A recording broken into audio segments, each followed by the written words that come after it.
Welcome back to the Obvious Choice podcast. We have a special guest today.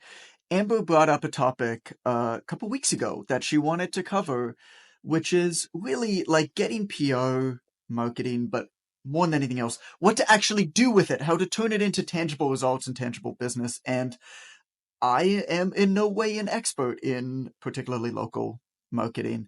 And I know somebody who is. So we invited my old friend, Lisa Simone Richards of Maple Marketing Communications on the podcast. Lisa's somebody who's written for the website and for our paid newsletter multiple times and has always showed up. She spoke at our event too. She's just wonderful. So Lisa, welcome. Thank you so much for coming up. John and Amber, thank you so much for having me. And fun little update. I actually get to go and update my website soon because we've closed Maple Marketing Communications and we've launched the Visibility Co. as of January. So now we're working with high growth companies, typically with female founders, but open to have this conversation, of course, give value to everybody listening today. So even though I'm not a female, okay. Well, I don't feel so bad because you haven't updated your website yet. So I got the name wrong, but I blame you. So Totally fair. Totally fair. I'm going to start really quick with just like this over kind of grandiose theme, and then we're going to walk backwards. What are the three types of media that somebody can get? Okay, so we've got, of course, social media, which everybody is familiar with. So this is where we all have an opportunity to choose what we're going to say when we want to say it on Facebook, TikTok, whatever it might be. You've got your paid media. So this is, again, decade ago, we didn't, or maybe like 15 years ago now, we didn't have the opportunity to be so hyper specific about we want a male between these ages and this location to be able to see our ads. So we've got social media, we've got paid media, and we've also got earned media. Now, the difference with earned media is social media, anyone can do. We have access to that platform. Paid media, as long as you got the budget, anybody can do that as well. But earned media, that is reserved for I don't want to say the few that get chosen, but it's not like anyone can just access it. This is when you're getting a third party endorsement, whether it is on a podcast, on a traditional media source, from speaking on a stage, but it's somebody else saying, hey, look at how great that person is, versus use an individual saying, hey, look at me, I'm fantastic. So there's a different way that it lands when somebody else is talking about, third party perspective and giving you that endorsement. And so what are some examples then of earned media? So some examples of earned media would include, let's say, if you're watching the morning news and they have an expert come on there and talk about a specific topic, that's an opportunity to be an expert in earned media. Right. A lot of the time, one distinction to make is earned media isn't paid. So sometimes you're going to get those shifty DMs in your inbox saying, hey, we're looking for the top 3 coaches on Forbes. It's just going to end up on a back page that nobody's ever going to see, and it means 100% nothing. But then there's the times when somebody credible, an editor, a producer, somebody in the media, somebody who runs a stage or an event decides we need an expert to come and talk about this topic, and this is the individual that we want to choose. So it's really being highlighted by somebody else. So to be clear, you are not the person who's paying for earned media. Like the example, just because I'm always surprised that people don't know how these things work. When you see somebody, it's like, I got listed as one of the top 10 whatever, entrepreneurs according to Forbes. It's like, no. You paid $500 to have some whatever contributor write a list there. So when you say paid, if they pay you to feature you or to be on, that's fine. It's you paying them. Correct. We're not paying the media source to say that we're great. You might pay a publicist who has relationships, who comes up with storytelling ideas and who can connect that story to the media. But you're not paying for an advertorial. A lot of the time you're going to see something disguised to maybe look like an article, and it's not an editorial, it's an advertorial. They make it look like it's something that could be legit, but really you've kind of snuck your way in. So the true credibility comes from when you're not paying for this. And sometimes it can actually work the other way around, where you might be paid as an expert. It doesn't always work that way. A lot of the time, the value that you get is being featured and the access to the visibility and getting that third-party endorsement, being able to update your Instagram bio to say as featured on. But I've worked with clients, for example, who have done multiple segments over and over again with certain TV shows, and they're leaving their office. They're not seeing patients at that time. So the show will actually pay you to come on and have a national audience, or pay you to write an article. So there are opportunities where you can actually get paid on the back end. Yeah, I mean, the folks who I know that do that are generally people who started off doing unpaid. They did a couple features and they built For sure. relationships, and they're being asked to come back on a regular basis, and now they're kind of the expert contributor, but they still don't get paid very much. Oh, no, you're not going to quit your day job over this. It's just a little bit of a compensation for it. Right. But yeah, one of the things we've been talking about just before we turn the cameras on is a lot of the time this starts off as some work that is proactive. You may put yourself out there, pitch an idea to somebody in the media, say, hey, I've got an idea for a segment or an article. This latest thing is happening in the news. As an expert, I have a comment on it if you're interested. So a lot of the time you're going to start off in a proactive manner, but then because you've built that relationship, because you've been easy to work with, because you've delivered value for the audience that's consuming it, then it can become reactive. So a lot of the time with my clients, maybe if they've never done PR before, it's all proactive. We're doing the outreach and it's like pushing, not a boulder up. What is the term I use? It's snowball. That's what it is. It starts off Right. small, but then it starts to collect. Once media starts seeing you in the media, they're paying attention to this content too. A story that I love to tell is I worked with identical twin chiropractors who got featured on Canada AM back in 2015. So it's now known as Your Okay. Morning on CTV for those in Canada. And they did Identical a live. twin chiropractors. Did they work What are together? the chances? Oh yeah, they don't know. They brought a practice together. Of course. Okay. Fun story. So this is in 2015, and we were all just starting to get front-facing cameras then, and they were sharing with me, Lisa, we would love to pitch a story about elbow and wrist alignment because this is what's happening to people. For those who can't see on camera, I'm doing that selfie motion where we turn our wrist inwards, and I have to be like, the mediator here. I'm like, okay, you're the expert, you know what you're talking about, but I also know what's going to land. And if I pitch elbow and wrist alignment coming up at 11 o'clock, like people are gonna change channels, get a snack. But the fun thing that happened, and I promise I'm going to bring this back to reactive media and a media snowball, is Kim Kardashian, love or hate her, doesn't matter. She went to the UK that week and reportedly took 1,500 selfies. And I'm like, okay, guys, like this is something that's happening in the news that people are talking about. Let's piggyback off Right. of this. So we turned it into what happens when you take 1,500 selfies in a week. Now all of a sudden, it's kind of the same content. It's just been packaged in a more interesting, different way. So we took that, it got ran on Canada AM. It was probably like a 4 to 7 minute segment in the morning. And here's where the snowball comes in. An editor from a magazine called Optimize had seen that segment and got in touch with me and was like, hey, we'd love to have the twins do a piece on this for the magazine. Would they be interested in that? They did an article on it. They built a great relationship with the team there. Long story short, they became regular contributing editors for at least a year or two to that publication. Mm. A radio producer from 680 News, so that's a local news station here in Toronto, traffic on the ones, weather on the twos for people who are commuting. He saw that interview and was like, that would be interesting, and called the Twins office directly and asked, could we have Dr. Marco come on the radio today? So it worked Right. out that they did one thing, but because other people were paying attention, now they got all of these other opportunities because it was reactive. So I always like to stress to people in the beginning, it may be a little bit like pushing a boulder uphill, but once you start creating traction, then you'll be surprised by how many opportunities start coming to you. I think what's always surprised me has been um, just how much, even in a big industry, people are connected to one another and people listen to one another. Like the misconception is that you're bothering somebody in the media or a publisher or an editor or whatever it is when you pitch them. But the reality of it is their job is quite literally to find interesting people doing interesting things. I mean, they get excited about that. That's what they want. And so the more you can do their work for them, um, And here's the better it's going to be. Oh, 100%. I always say, especially when it comes to television, if you can send a pitch where you paint that picture for them, in a four Hmm. to 7 minute segment, here's what it can look like. These are the visuals that they would use. At the end of the segment, this is what the viewer is going to learn. Here's how we can get the host interacting. If you can do that job for them, you make it all the easier. One thing I always say with media, it's two things that my mom always asked me to never be: fast and easy. If you can be the quickest person to give a response, if you can be easy to work with, it literally doesn't even matter if you're the best. If you're an easy relationship to have, people Yeah. will come back to you over and over again. And there was something else I want to say. Okay, you were talking about how potentially you might be bothering the media with a pitch. Let's look at that from another lens. I think about a morning show like breakfast television here in Toronto, across Canada. It airs from 6 to 9. They're adding a lifestyle hour come September. So when you consider that newsroom where there are maybe like 5 producers working in there, they have to Hmm. create 3 hours of content.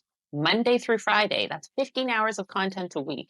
And now, very different from what it looked like 15, 20 years ago when I was getting started in the industry. Not only are they responsible for the TV content, they need to have blog content with SEO. They need to have content for TikTok and Instagram and all the Yes. social platforms. So when you can think, and again, newsrooms aren't the size that they used to be. Maybe it used to be 15 people doing a job for a TV show. Now it's 5 people doing a job for a TV show and social media. So when you can come to them with those ideas and say, here's how we can do this for television, this is what you could package for social content, all of a sudden, this person who has all of this work to do is like, okay, yeah, I can see that working. That's easier. Yeah. That just gave me some space to free up to work on other things. You have made my job easier this week. There was one of my favorite late night little blurbs that I've ever seen. This was in like the early 2000s. It was a reasonably long time ago. And so you can only imagine how much this has accelerated. But Jim Cramer, the Mad Money guy, was on the Jon Stewart show, Late Night with Jon Stewart or something like that. I don't know what it Hmm. was called. But he was on that show.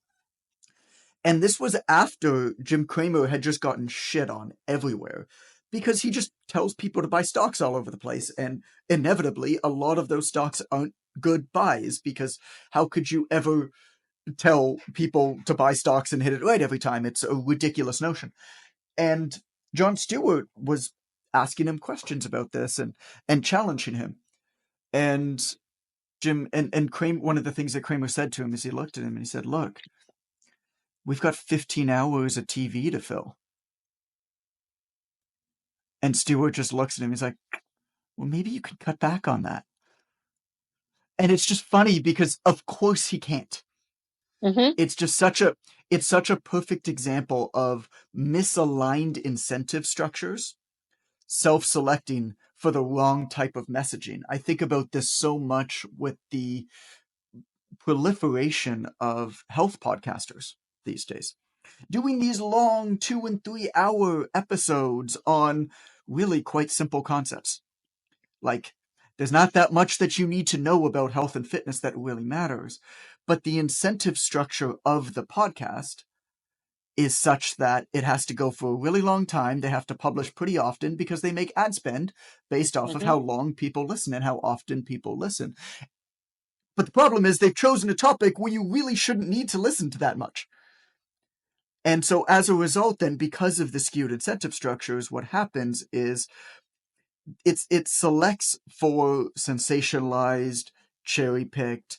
It sensationalized for making really nuanced, irrelevant arguments or taking small, really just minoring or majoring in the minors. And uh, this is a case where I don't hate the player, I hate the game. And I think with media, what you're saying, Lisa, is like, this is the game they're playing. And if you understand that, then you can help them play it better. It And I is think so that funny. it's so smart. It's so funny to get an understanding of the landscape because even just talking through my own career journey, I've worked in agency, I've been in media and PR for 20 years now. And I took for 6 or 7 years, I was primarily working in consulting, and I've recently gone back into agency.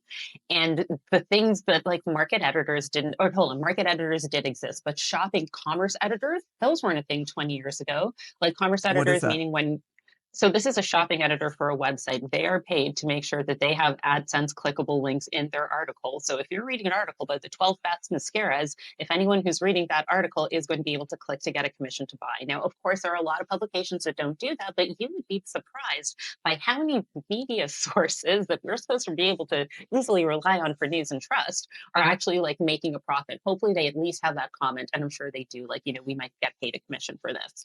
But yeah, that's the structure that we're playing with these days. Like with my clients, I have to make sure if they're a product-based business, like is there a clickable, commissionable link for us to be able to include in our pitch? Because if there isn't, they're not even considered, no matter how good it is. Again, Right. disclaimer, certain news sources don't do that. But it's something that's certainly more common than it was 15, 20 years ago. But even the ones who don't do that still operate and have always operated on similar principles. I had a very interesting slash disturbing conversation with somebody who no longer works there, but was very high up at Men's Health for many, many years. And one of the things he told me, he's like, have you ever wondered why Men's Health magazine is like half fashion? Hmm. And I said, I never even noticed. He's like, nobody does because readers hate it. But advertising in Men's Health, the advertising dollars all comes from colognes, fashion brands, and stuff like that. And the only way that they'll advertise is if they're put next to similar content. And that's why Men's Health is screwed. He's like, and that's why the magazine is screwed. He didn't say, and that's what, but he's like, Hmm. that's why we're hurting is because the advertising dollars that go and feed this thing force us to publish content that is not in the reader's best interest. And so, even if it's not an AdSense question, it's still, this has always been happening. You look at like what did people want when they read Men's Health? Like basically what did Maxim do? I mean, Maxim is basically Mm. what Men's Health what Men's Health readers wanted. I mean, women, maybe a little bit of fashion, confidence, call it content, and fitness. Like basically that's Maxim magazine. Um, Men's Health is like fitness and then more of the fashion stuff. So there's a few things that I really want to dig into, Lisa, because I think it's really, really cool that we establish like this is the level, like this is the playing field that we're on, which I think is great. You talk about the importance of building brand recognition through what you say is the ABCs: awareness, buzz, Hmm. credibility. Cool. Yep. So brand recognition is great. What do you do with it? Like, let's say, for example, that well, what's the example that you had, Amber? Why don't you ask with the podcast? Because this is what brought up this conversation. Yeah, so a lot of our our students will get on an opportunity to be featured on a podcast. So once they do this, it goes live. What do they do with it after to maximize that exposure in that relationship ultimately? Yeah, and I mean that a lot of that is going to determine if you're going to be asked back. What are you doing to help this platform that's given you the opportunity to shine on it? How are you showcasing them? How are you sharing this? So, in terms of, I'm thinking about, I have a specific sheet called "How to Be a Good Guest" and what to do after an interview and how to get asked back. So, what to do after you've been featured on an interview? Of course, this is content for you to cut up. A lot of what I do is talk about the difference between content and visibility. And of course, since the advent of social media, a lot of people are very much focusing on social media because it's within their control. Social media is content not satisfies, but it entertains, it informs the audience that's in front of you already. Visibility is what's going to expand your audience and get you in front of new people. So once you have been featured somewhere, number one, you've gotten the visibility from a third party feature and not just showing up on your own platform. But now you have the opportunity to turn that into content. So are you posting it on LinkedIn, Instagram, all of the social feeds, of course. What else can we do with that? Of course, credibility, update your bios. Even just on Instagram, when someone quickly looks on your profile and they see as featured in Forbes, you know what the truth is? Like, who's looking at the article these days? Like, Nobody, okay, nobody, exactly. It's literally nobody. about the psychological shift of perception when you see on Yeah. someone's website above the fold as featured on Men's Health, Maxim, whatever. When you see on their Oh, Instagram as featured on, especially because we just have so many more service offerings in front of us now, whether it's business, whether it's products, etc. That little shift is the difference between they're just Joe Blow and anybody else who can do this versus, oh, okay, somebody else has recognized them, so they must be a little bit more legit. Maybe they can charge a little more premium, but it's really a perception shift. The psychology of it all is, I think, a lot of what can really shift the brand perception and what a brand is charging. but is that any different than it always was? Like, I have an honors kinesiology degree from the University of Western Ontario. First of all, nobody has ever asked me that ever. But also, even if they find out that I got that, they don't know whether I got like I think my average was 61. I mean, it's like nobody asks you that. It doesn't matter. And to me, that's the same thing. It's like, oh, you were featured in Forbes. Were you actually featured? Like Entrepreneur Magazine did a full page feature on me in a print mag. Like that's very different than being mentioned by a paid contributor on their website Mhm. because you maybe paid for inclusion in at one time. Both people have as seen in Entrepreneur Magazine. Is that any different though? I mean, I think I don't think so. I Honestly, mean, like when obviously it I is think about different, it, but of course, but when you also think about how much content and how many things were crossing our awareness 20 years ago versus today, and there are so many things competing for our attention, I really don't think a lot of people care that much about the details of what it included. Can I Google this person? Somebody endorse them? Sure, whatever. It's interesting because now I'm working with a lot of founders of brands of startups. So they're looking to get investors in their companies. That's oh, perception that interesting. the way an investor is going to look at you and read that article and decide whether or not they have faith in you and your team and if they're going to put money to you is different from a consumer who's like, I'm looking for a trainer. I have a bunch of options. Like it depends on the consumer and what they're who your consumer is, who your audience is, and why they're consuming that piece. I think that's going to make a shift in is it just a click on Forbes versus is an in-depth article? Yeah, it's a what do we say, Amber? What level of benign bullshit? How much ignorance is that person going to have going into that interaction? An investor is probably going to know the rules of the road versus somebody who isn't. So going back to you appear on a podcast, your advice then basically is to, on your own volition, go out of your way to help that podcast be as successful as possible. Like whether or not they cut up the clips, whether or not they do anything to promote that podcast or share it, uh, is great. But you on your own, if you're the guest, like your recommendation is basically ask for the video, ask for the audio, like have a team cut it up, share it around, tag the person, like go out of your way to do that. Make sure that you're sharing, but also how are you creating value for the host of the show? Like one of the things once the Okay. camera's off to ask is, do you know anyone else who could be of value for this? What are you working on right now? I think there's a lot of an opportunity to actually go beyond the fact that you get to be in front of an audience, but actually create a Mm, relationship with the person on the back end because if this person has a platform, they know other people. They're probably being interviewed on other podcasts. They're probably speaking on other places. Like they have gone out of their way to create their own platform. So there's also a focus on building a relationship with that individual. Something that I did a few years ago, actually, that nobody would have seen, but in 2022, I was really heavily focusing on podcasting as a marketing strategy. I may have done okay. something around 100 interviews that year. So, I would be on a podcast, I'd email it to my list, I'd post it on social, all of that stuff that I was saying before. But something I did in the back end to be a resource that was really helpful for me was being a connector. So if I had, say 10 to 15 people who hosted me on their podcast that month, I would invite them to what was called Lisa's podcast party. And they could meet all the other hosts and they could say, this is my show. This is what I do. These are the guests that I'm Oh, looking that's so for. cool. And they would have an opportunity to expand their network and find new people. So now I have this sense of goodwill. There's a sense of reciprocity. I've given back to them. And then it just keeps them top of mind of thinking, hey, you know what? Lisa would be great for this podcast. She could be great for that stage. So it's a way that I can do something to be of value, but it has paid off for me in the back end in terms of other relationships, connections, introductions, reciprocity, etc. I mean, to anybody listening, that's your golden nugget right there. Lisa's podcast party. It's so brilliant to, well, what you correctly recognized is that people are really out on an island these days.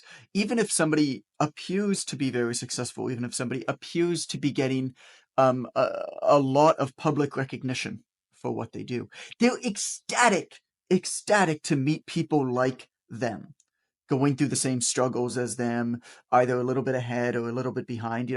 A little bit ahead, it's like, can I learn something from it? A little bit Mm-hmm. behind, can I be of service? Like both of those things fill us up in very important, different ways.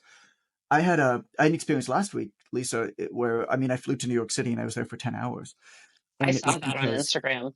it was crazy, and it was somebody who I wanted to meet. And on Wednesday, so I flew Thursday. On Wednesday, he got back to me and said, yes, I have 30 minutes at 5 p.m. on Broadway. Would love to meet up then. So I got that message at 12. By 2 p.m., I booked a flight for the next morning at 11 a.m. to fly to New York City. And then I booked a few other meetings while I was there. And of course, that's a great way to do it because everybody else who I messaged, I was like, hey, I'm in New York, super last minute. I'm there tomorrow for like 5 hours. And everybody made time, as Yeah. opposed to saying, if you, whatever, want to get together for a call, they'd be like, okay, I think I can pencil you in 3 weeks from now. Right? Everybody made time and it was wonderful and it was a great day. But what was interesting was that this person who I met with is pretty well known. Like if I said his name, you would know his name. He's an author. And what I'm particularly trying to do is I want to meet authors like me, because I don't Hmm. think that there are very many of them, people who really take the craft of writing seriously. Like absurd, like Amber could, like absurdly seriously. Like, this is what I do. This is my life's work. But at the same time, they also operate a business.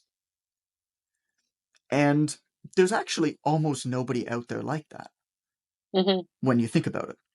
So this is one of the rare examples of people that there are. And what was interesting is that, of course, we hit it off, because we're each other's people.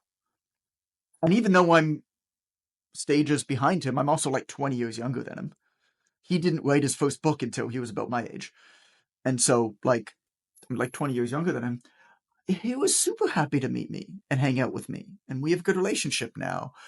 And it was a good reminder to me of something that I constantly need to be reminded of, which is that even if in your world there is somebody who is, in your perception, ahead of you multiple stages, they still get off on meeting people like them. They still don't know enough people like them. And so it's not necessarily more people that you want to meet.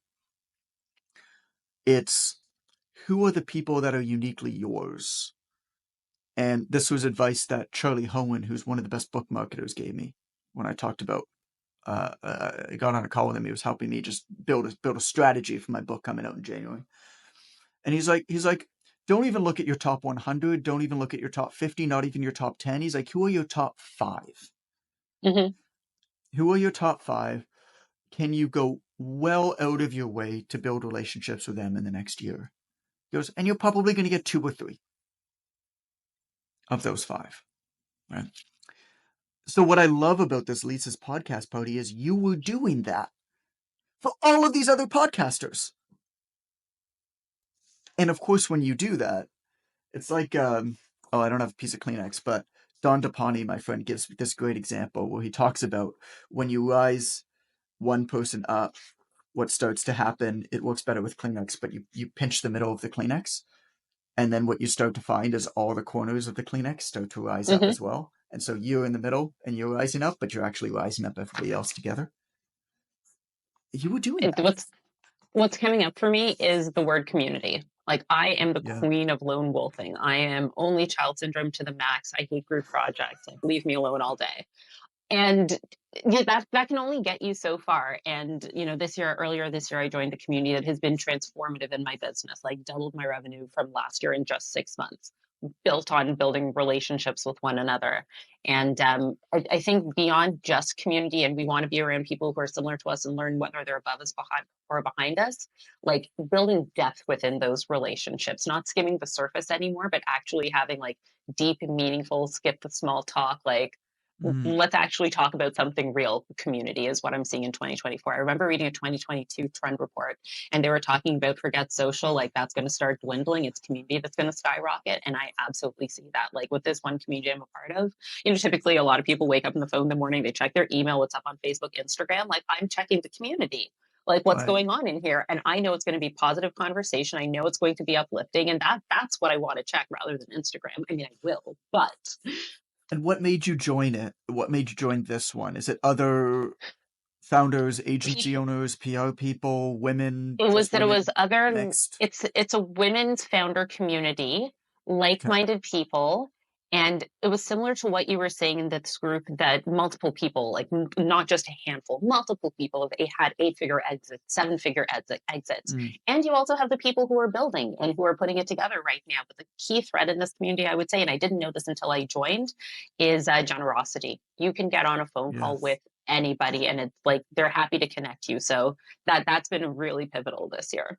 We went from media to like a bit of a different shift there, but I'm available Well, for but it. I think it's all the same, because really, I mean, at its core, what we're getting at here, and the answer to, I think, Amber's question of like, how do you make the most? How do you be of service to the host? How do you get more of what you want, is by helping people get what they want. It's a Jim Totally. Rohn, and a topic. This is actually for the next book, not the book coming out in January, but the next book, which actually the option proposal is being submitted today, Amber, Hmm. which is exciting. So we should hear back within 30 days. We should hear back about that book deal. But Awesome.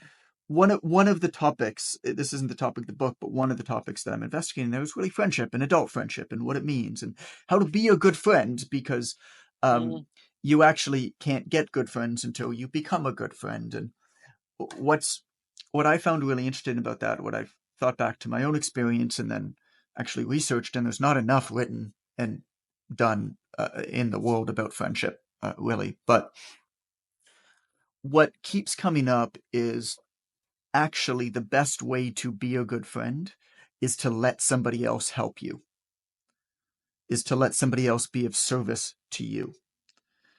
And there was an example that I heard the other day where somebody came to this expert, right? And they came to this expert because they were struggling in their relationship, their marriage was falling apart, their career was falling apart, and they didn't know what to do. And they came to this expert, and the expert was giving them advice and helping them do it and coaching them through it. And for 2 or 3 days afterwards, the person was amped up and on the right track, and then they fell back. And this went on for weeks and weeks and weeks. And then the expert said, actually, I'm going to try a different tactic here. And he said to his friend, he's like, you know what, let's do something a little bit different. I'm struggling with some stuff too that I think you can help me with. How about for half of our, 90 minutes together, you help me with my stuff, and then the other half, I'll help you with your stuff. He says for the next month, the entire 90 minutes was them helping him with their stuff. And he said, and they were fixed. Amazing. They were fixed.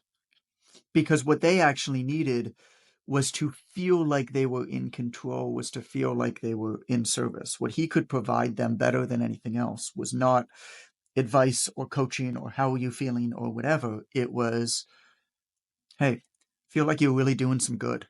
Because you've always been doing some good. Yep. But When you feel ask like them, you've been doing some good.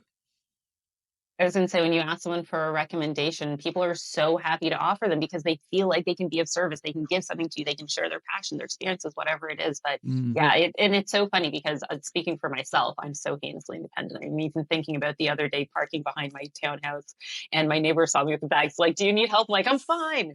But like, I mean, what a great opportunity. Falling down, carrying them. I called my husband; he'll get them. But yeah, that's like literally such a good opportunity to create community. Because now that I think about it, I'm like, well, I don't know his name, and that would have been a great opportunity to say, hey, I saw you moved here recently and start a conversation. So now I'm kind of going back and replaying that incident. But yes, to be able to give service to someone else is going to open that up there. Yeah, what do you like? What kind of food are you into? We go out and eat all the time. Maybe I can show you a couple restaurants or something.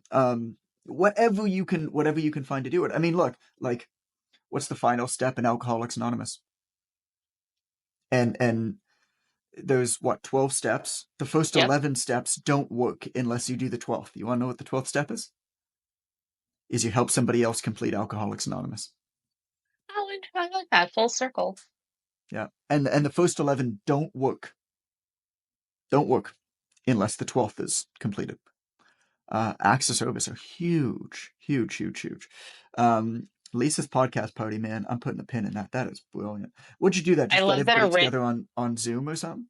Yeah, we just had a Zoom party. It would happen once a month, and I'd invite everybody in. If you couldn't make it this month, come in next month. The goal was always to get 15 to 20 people in there, because within an hour, you have just, it's so fun to watch the screen and see all the little side conversations going on in private chats. Like, oh yeah, you would be a great fit. You would be a great fit. So it felt fantastic. It was an hour of a give for me. But again, these people have all been so generous with me, and who knows where those relationships went from there. God knows somebody probably did that with us. And that's why we were like, we don't remember how we met. Yeah, I don't know. How did you moderate that? I'm asking completely selfishly. How did you moderate that podcast party? Did you give people an opportunity to kind of introduce and talk about themselves? Like, what was your flow? I did. How did I do it? I would introduce myself, say what the purpose was, what I wanted everyone to get out of it. And because I'm a control, I think I probably did like a pass the baton style where I would say, say, share these 5 things, what your podcast is, who you'd like to have on, what you'd like to guest on, the topics you'd like to speak about, something like that. And it would kind of go around the room. And then I'd let them, pass it on to somebody else. I can't imagine I would interrupt every time. Right. Yeah, for sure. Did you ask, did people provide their contact info afterwards or something? Oh yeah, Yeah, people are welcome to, Yeah. go ahead, drop your name and your handles in the chat. I don't like being too obnoxious with it because how people will drop like a paragraph in a Zoom chat and no one's reading that. Mm, We know that. But yeah, where it was of service, drop. One thing I even say with my clients is one CTA, just one call to action. Don't yeah, follow me on LinkedIn and Instagram and YouTube. Like no one likes your interview that much. They're gonna follow you on one thing, so pick wisely. totally, totally. That's so smart. I think I might do John's author party. See, I love it. And this was not what we expected to talk about today. I randomly brought that up, but yeah, it was a fun give. It's a fun give, and this is the type of stuff that you don't see written about or spoken about by just like Googling articles of like how do you get PR? Like how do you and I've seen the advice of, yeah, sure, when you're on a podcast or something like that, cut it up, share it, put it on social media, but there always felt like something was missing there. Hmm. And what's cool about this is that I've really dug deep into people I admire, people who have succeeded at a thing that I'm trying to succeed in, what they've done and what they've done that they don't talk about. Because inevitably, what you always see are, oh, yeah, no, I did this. It's like, yeah, but everybody does that. It's like everybody does that. So you did something different in addition to that. Like, I'm not saying that whatever the social Yeah, media is fine. of Or, course. there's even some cases. I think about James Clear with Atomic Habits, and there's a reason that I'm bringing him up, is um, his social media is objectively bad, and that's fine because social media is a lagging indicator, not a leading indicator of dope shit that you're doing somewhere elsewhere. It doesn't give you Totally. permission to do interesting things. It amplifies interesting things you are already doing.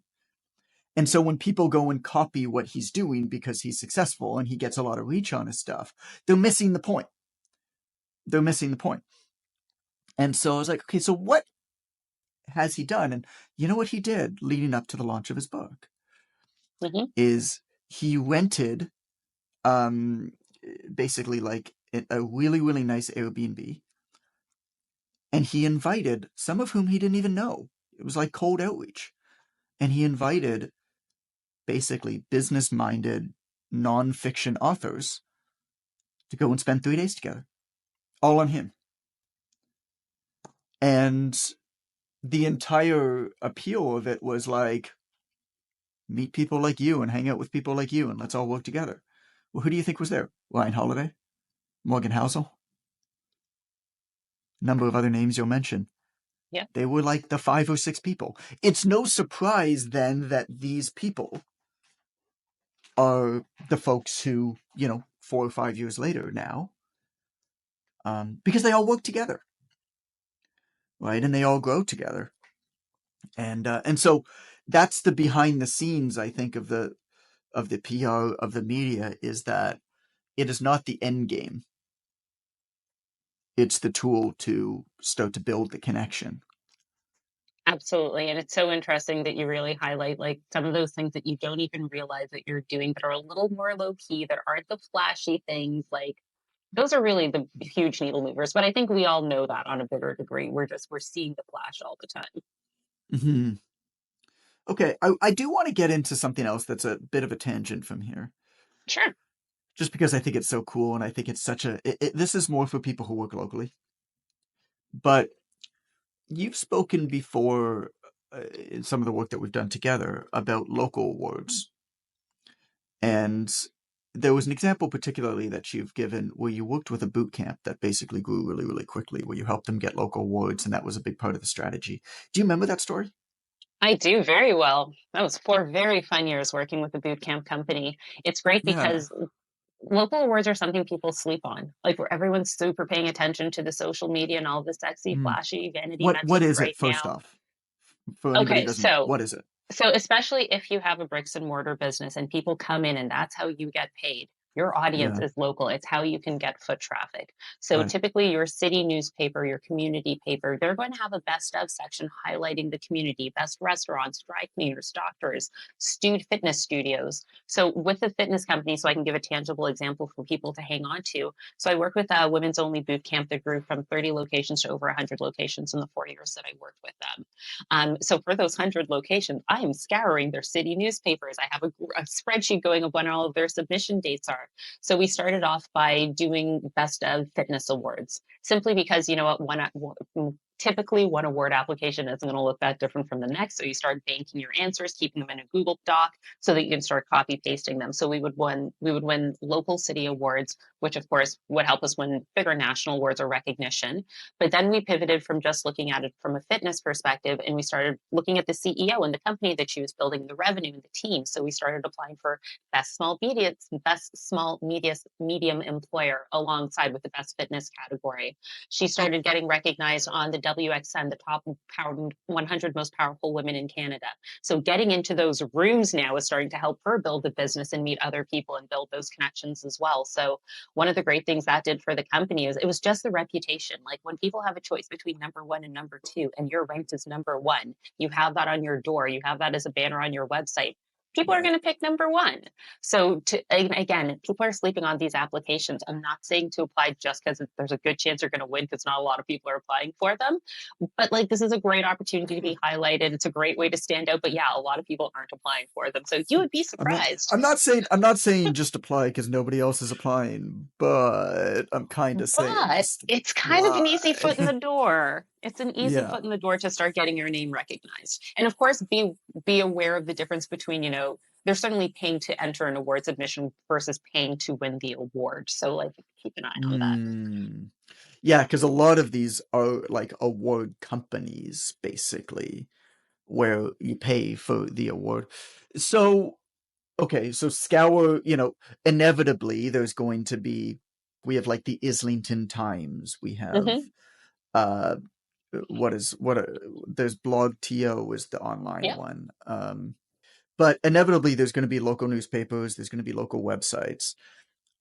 And where would you find out then where the awards are, what the application processes are? Like, Yeah, for is me, it that's a listed straight Google easily? search. Oh, yeah, Yeah. easy, straight Google search. So it's all about using your keywords and terms. So, if I'm in Toronto, I would be Googling, I was a boot camp company I worked for. So, best boot camp Toronto, best boot camp Toronto award, best fitness boot camp. I'd be playing around with those kind of search terms because then you're going to start seeing the results from years prior and you're like, great, okay. So now I know BlogTO does an award season every November and that there's voting. It's going to open in September. So you can start reverse engineering it. I always I would, when I was doing these consistently, keep a database, really being aware of what the application deadline was and when awards applications opened, and then just sort that spreadsheet by date. So, once you check in at the beginning of the month, like, for the year, okay, these are coming up, I need to be on them. So it's a little bit Right. of a grind in the beginning, but again, once you've got that all categorized in a database, it's just copy and paste from there. And again, she was winning really great awards that elevated her as a business owner. Our boot camps were 100% sold out all of the time. Yeah. Oh, totally. Because at that point, then your members start to rally around it. It starts to be it starts to be something that your members, that your customers are then proud. They're like, "Hey, my boot camp just won the best of Toronto." It's like they don't know that nobody else applied, but like they just won best of Toronto, and they have an opportunity to talk about it. Or what um what a friend of mine did. He ran an online nutrition coaching company, and theirs wasn't an award, but what they did is they got a 98% net referral score. So Mm, basically it huge. was like 98% of our members, say that they recommend us to others.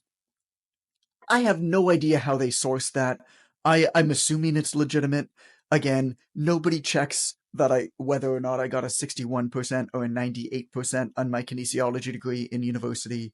I have no idea what degree my financial advisor has. Like, nobody checks these things. So I'm not saying make it up, but I'm also not Totally. saying that he didn't necessarily make it up or perhaps not do the most accurate survey, I guess is what I'm saying. Regardless, they obviously have very happy customers. And it showed that they had it. So what he did is he basically created this like meme. He created this image with it that was like 98% of our members recommend us to others. And then he sent an email to all of the members and he said, hey, this is amazing. So happy. Look, I want to spread word. We also just hired like 2 more coaches and I want to fill them up. You know, you guys are helping us create jobs, like all of this stuff, right? And he offered incentive to people to share it. So he said to anybody, he's like, anybody who shares it gets entered in a draw to win. I think it was something like one of 2 $500 Visa gift cards, and then the grand prize was like an all expenses paid vacation to somewhere. And so, I mean, what did he spend on that? $4,000 or $5,000 maybe, which seems like a lot, but he had a couple hundred members. And this thing generated, I can't remember what number it was, but this thing generated dozens of new clients. So like paid for itself many, many times over. Of course. Yeah. So, you know, when your company wins an award, you can be like, hey, if you share this, next time you come into the gym, show me a screenshot, show me a picture of you sharing it, and you get a free t-shirt. Whatever it is. Whatever it is. But it's just such an easy way to allow your people to show off that they found the best. To create an event, which I think is great. You mentioned that you can actually suggest to these award companies that they create a new category, though. I'm a big fan of finding the missing gap, if you will. I do this when I'm pitching the media too. I can always reach out and say, hey, I noticed you have categories for X, Y, and Z, but I didn't see one for A, B, C. Right. I love pointing out the gap. It's works so well with television media, especially if you see something covered on one news network, reach out to the other news network and say, hey, I noticed ABC covered this, but NBC didn't cover that. Oh, and then they're in their production meetings being like, we saw someone else do this and not us. So, notice other papers had this. Is that not something that fits for this community? Just ask. And it doesn't have to be in a presumptuous way, like the way that I was just insinuating the tone, but maybe there really is a content gap that you can make a suggestion conveniently that also helps you too. And so when you suggest that, do you say, oh, and by the way, I can fill that? Or oh no, let's make it like dating. Let's not go all the way in and see if we can like score on the first one. Let's say, hey, it's like dating. Start a conversation, ask a question, start a rally, get it going back and forth, and then you can go into it. I mean, we don't have to hide it in a personal email address or anything, but I wouldn't make it a novel from the jump, just because strangers just don't care about you that much, quite frankly. So you got to make it consistent, and then as that deepens, you can go a little bit further. I'm assuming you build relationships, like as a PR marketing exposure expert. I'm assuming that you build relationships with these people. So if you email them, they'll be like, oh yeah, no, Lisa. But the people who are talking to might not have that. A lot of the time, sure, they may know who I am. But again, as a publicist, like that's not what I sell clients on. Like, oh, I have these relationships. I could be like best friends with Gail King, Oprah's best friend, and give her a crappy story idea, and it's not going to run no matter what. Does it help her have a relationship? Absolutely. But again, I always really lead from the value perspective. Like, what does this editor care about? What do they need to make their audience happy, to keep their boss happy, to get clicks on their articles? And then if you can suggest something of value in there, of course, it's easier if you are their friend. But even if you're not, a good idea is a good idea. Yeah. Oh yeah. I have friends who are, editor-in-chiefs at big magazines, and it's the same thing. It's like, they'll answer my email. Like, that's the difference. Exactly. Is they'll get back to me and say this doesn't work, as opposed to just, perhaps ignoring it otherwise. And if I did that too many times, or if I gave them crappy pitches or crappy ideas or bad introductions, bad recommendations or whatever, then, I don't know, might abuse the friendship a bit. And so what do you do then? What we talked about it a little bit, but after you win, let's say you win a local award, what do you do afterwards? What did this talk specifically? What did this boot camp do after they won the award? Yeah, we leveraged that, of course, for more media pitches that we were doing, saying, the CEO recently won X X award. So could we do like a business piece around Small Business Week or something like that? Mm. What else would we do? We really rallied community. I'm thinking about like, okay, so this is around, we're talking 2009 to 2013, so do not judge me by 2022 standards. But I do remember something that we did to engage our community is after we won a best boot camp of a national award, actually, because we were able to engage our national audience. We asked them to do on Facebook, do a profile picture with like a caption bubble saying, I Oh love yeah. XYZ boot camp because, and they would write their reason. And you could be, you know, to talk about, we just won the award. You can share this with a friend. Like we had incentivized, like, if you updated your profile picture, you could be entered to win a free 8 weeks or something along that line. And when you have something like 100 camps with 20 people in each one, then you've got somewhere around what, 2,000 Facebook profiles changing to I love this boot camp Yeah. because, and that you trust that. It's not us saying, hey, you should try us out. It's like, oh, why do you like it? Oh, they won an award. Oh, they do have a bring a friend night. Maybe I'll come with you to that. Hmm. Sounds like what we I did think over with the Online Trainer Academy. when you We get did other we did the people Facebook involved, profile stuff. That was the first thing I thought of. Yeah, Yep. yeah, we did the Facebook profile photo thing too. Back in the day. What I like about what you said too, though, if I understood it correctly, is when you're pitching too, it's not always like a direct connection. Sometimes you have to shift the perspective that you're looking at the situation in right? to find more pitch opportunities. Yeah, definitely looking at different angles. Is it relevant to what's going on in the news right now? Did something just recently happen? Is there a trend prediction coming up? Like where can something I actually really enjoy doing with clients is challenging them to grab a newspaper or magazine and go through the headlines and be like, okay, how can you be a fit in here? Like, could you be a fit from like a That's home, fun. like maybe it's not, again, what your business objectives are matter to your publicity. It's not just getting a story for the sake of it. But with some of my clients, you know, they were leading business owners, for example, maybe they'd have their home featured in Style and Home. This isn't a piece about your business perspective, but maybe you're trying to be seen from a different angle, a different point of view. Maybe you've built a relationship and now you're getting in that way. So being open to the different ways of getting out there for sure, playing with different angles is a huge part of what I'm doing with clients. Because I can see our students getting a little bit too tunnel vision-y, where they're like, okay, I need to be able to talk about, you know, moms who, you know, want to lose weight, who want to do X, Y, and Z. And that's the only thing that they look for, you know, where they could shift, you know, how they approach or who they approach people. I love the idea of like, especially for someone who's busy doing other things and they're not trying to be a publicist, like how can you pay attention to newsjacking? What is being talked about and how can you Yeah. insert yourself in that conversation? So one Tell me example what of that, newsjacking is, because I wanted to bring that up earlier and I didn't. and I appreciate that you always pull me back to do a definition because I take it for granted that I know all this stuff. So newsjacking is when you're paying attention to what's a conversation in the news and how can I speak to it? How can I insert myself in the conversation? So an example, we're going to hang out with this boot camp story because those are a really fun 4 years of my life.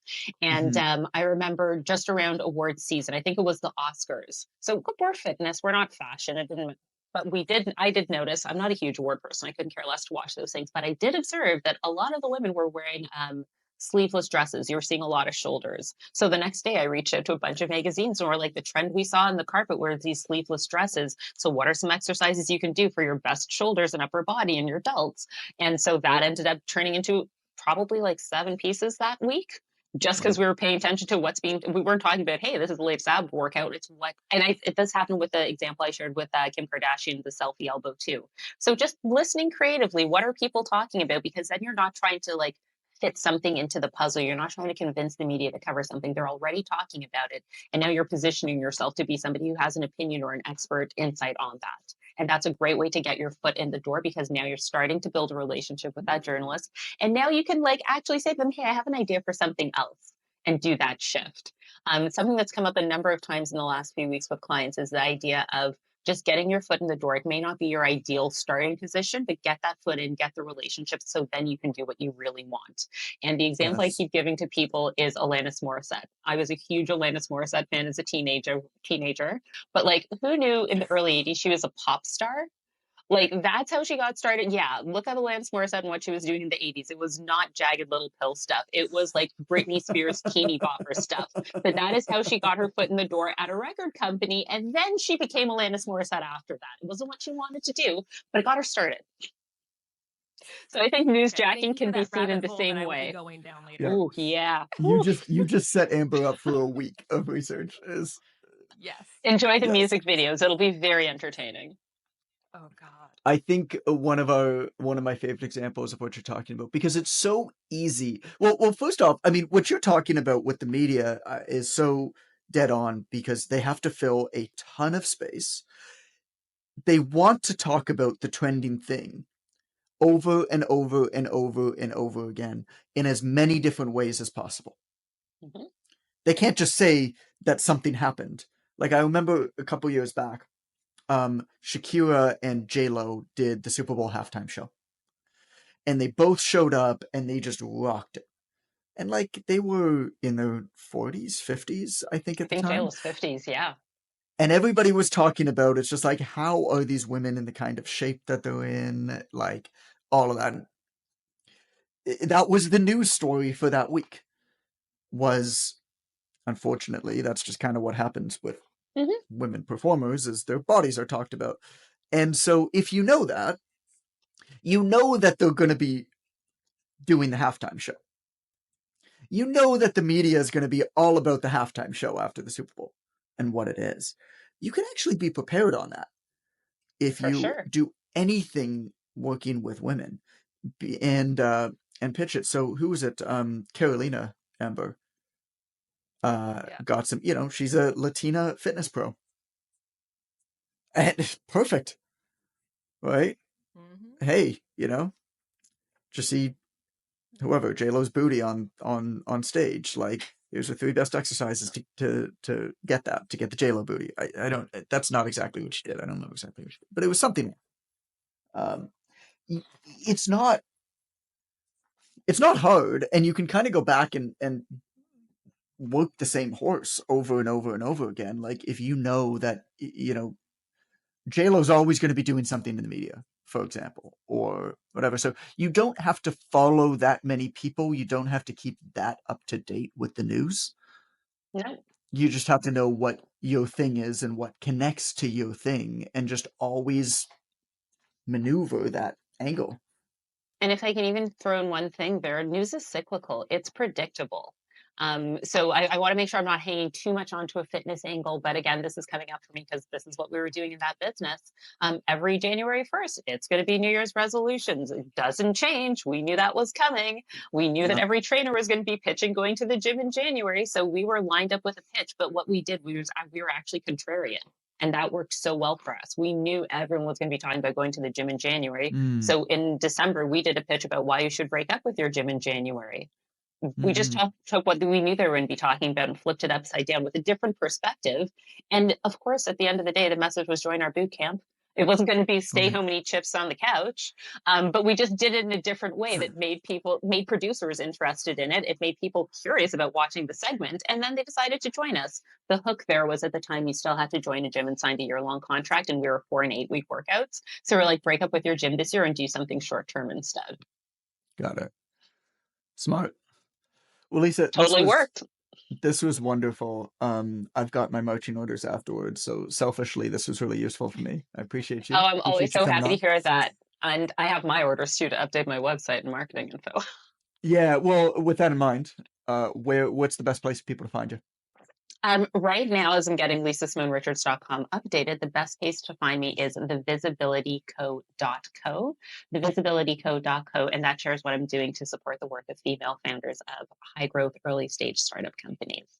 Nailed it. And by the way, I remember when you spoke at our summit, and you were the only speaker who came to me with a pre-prepared intro. And I remember calling Really? it out. You were the only one who came to me, and I remember I called it out on stage. I was like, guys, like, she doesn't even need to speak. She just gave you every lesson you ever need. If you want somebody to talk about you a certain way, you give them everything that they need to make it easy for them to talk about you in that certain way. And of course, I read your intro the way that you had it, and everybody else, I made up whatever I thought, and maybe they liked it, maybe they didn't, right? That's amazing. You were the only one who came to me with a pre-prepared intro. In all the events I've ever put on, I've put on 5 conferences. You were the only person to have ever come to me. with a pre-prepared intro. Okay, visibilityco.co. Amber, we'll make sure we get that linked in the bio when this episode goes live as well. Thank you so much, Lisa. You're awesome. Glad to be here. Bye-bye.